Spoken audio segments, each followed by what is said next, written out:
Selanjutnya adalah materi tentang benda padat.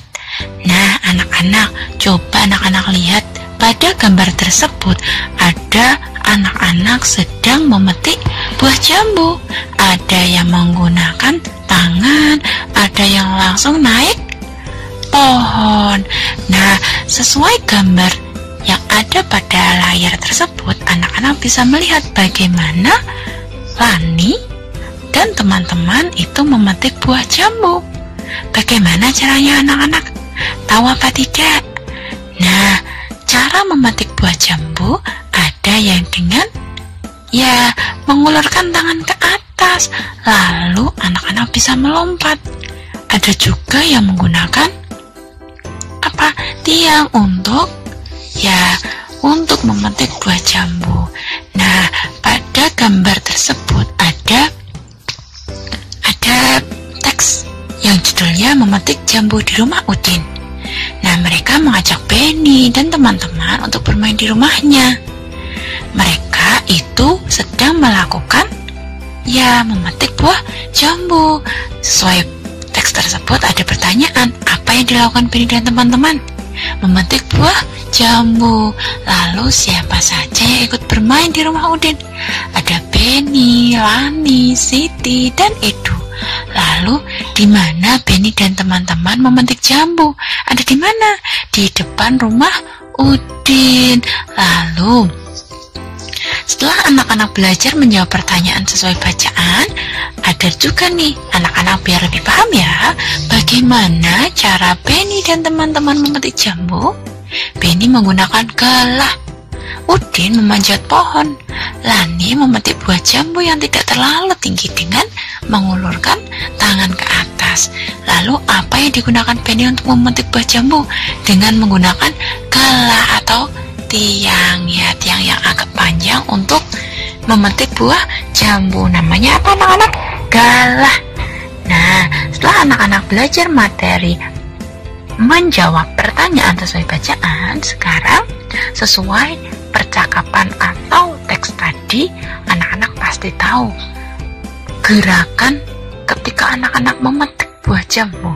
Misalnya menggerakkan tangannya ke atas, ya kan? Otomatis kepalanya juga ikut melihat ke atas. Jadi anak-anak bisa menggunakan gerakan tangan, gerakan kepala ketika memetik jambu. Nah, sesuai gambar yang ada pada layar anak-anak, itu ada Lani sedang memetik buah jambu. Dia mengulurkan tangannya ke atas dan menggerakkan kepalanya juga melihat ke atas. Akhirnya dia bisa memetik buah jambu dan menangkapnya itu hanya dengan menggunakan tangan saja.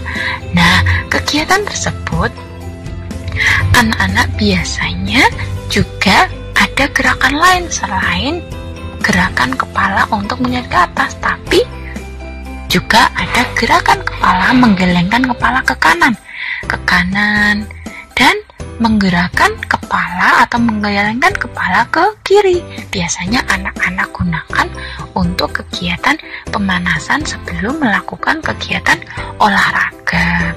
Selanjutnya, selain gerakan kepala, anak-anak juga akan mengetahui gerakan yang lain. Nah, tadi kan sudah Bu Guru jelaskan, gerakan kepala selain gerakan kepala menggelengkan ke kanan dan ke kiri, juga gerakan menengadahkan kepala atau gerakan kepala melihat ke atas dan gerakan kepala yang melihat ke bawah. Nah, biasanya ini diajarkan oleh Bapak Guru olahraga atau Ibu Guru olahraga, tapi anak-anak juga wajib tahu materinya. Nah, selain gerakan kepala, anak-anak juga ada gerakan tangan. Seperti tadi gerakan memetik jambu, itu kan ada gerakan kepala, sekarang gerakan tangan. Gerakan tangan mengayunkan ke atas dan gerakan tangan mengayunkan ke bawah. Ya, untuk merilekskan tangan. Gerakan tangan itu ada gerakan tangan menengadahkan ke atas dan gerakan tangan mengayun ke bawah. Selain itu, ada juga gerakan tangan yang ya mengarah ke sebelah kanan, atau mengayunkan tangan ke sebelah kiri, atau mengayunkan tangan ke sebelah kanan. Jadi tadi ada gerakan mengayunkan tangan ke depan, ke belakang, ke kanan, dan ke kiri untuk kegiatan gerakan tangan. Nah, sekarang setelah anak-anak mengetahui gerakan-gerakan kepala dan tangan, anak-anak ada contoh soal perkalian. Misalnya 7 tambah 7 tambah 7 sama dengan berapa, anak-anak? 7-nya ada berapa itu? 7-nya ada 3. Lalu dikalinya itu setiap kotak. Nah, ini loh, setiap kotak itu ada berapa biji, anak-anak? Ada 7, berarti 3 dikali 7 sama dengan 21. Itu penjumlahan berulang. Selanjutnya ada 4 tambah 4 tambah 4 tambah 4 tambah 4. 4-nya ada berapa kali, anak-anak? Dihitung. Ada 6 kali. 4-nya dihitung 4. Tadi ada 6 kali, berarti 6 dikali masing-masing kotak isinya itu ada berapa? Angkanya ada berapa, anak-anak? Tadi kan kotaknya ada 6. Nah, tiap kotak itu isinya ada berapa? Isinya ada 4, ya kan? Berarti 6 dikali 4 sama dengan 24. Nah, itu penjumlahan berulang, sifat-sifat perkalian dengan penjumlahan berulang. Selanjutnya, Dayu mempunyai 2 kotak pensil. Masing-masing kotak isinya 9. Berarti bentuk perkaliannya 2 dikali 9. Sama aja 9 ditambah 9. Berapa, anak-anak? 18. Artinya itu 9-nya ada 2 kali. Berarti 9 tambah 9 sama dengan 18. Diingat-ingat ya caranya ya. Lalu, selain anak-anak mengetahui bentuk-bentuk perkalian, anak-anak kan pasti sudah mengetahui ketika anak-anak pada pembelajaran sebelumnya menggunakan permainan menggunakan simpai. Masih ingat, anak-anak, apa itu simpai? Ya, simpai itu adalah sebuah benda yang berbentuk padat yang biasanya digunakan untuk apa, anak-anak? Untuk bermain, untuk berolahraga, seperti gambar. Nah, gambar itu adalah ketika anak-anak bermain simpai. Nah, simpai biasanya digunakan untuk berbagai permainan. Nah, bermain simpai itu biasanya dengan menggoyangkan pinggang agar simpainya tidak jatuh, atau juga bisa dengan menggunakan gerakan tangan untuk permainan simpai. Anak-anak sudah pernah melihat simpai langsung ya? Simpai itu adalah benda padat yang berbentuk lingkaran, warnanya coklat, biasanya digunakan untuk permainan dan olahraga.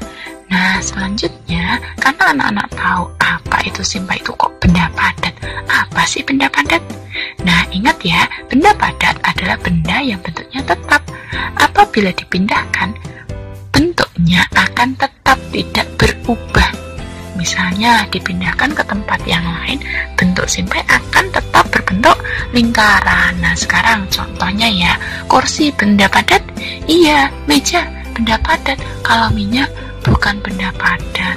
Lalu vas bunga benda padat. Televisi benda padat. Air putih tidak benda padat. Lalu piring benda padat. Gelas juga benda padat. Sendok benda padat. Penggaris juga benda padat. Ingat-ingat ya.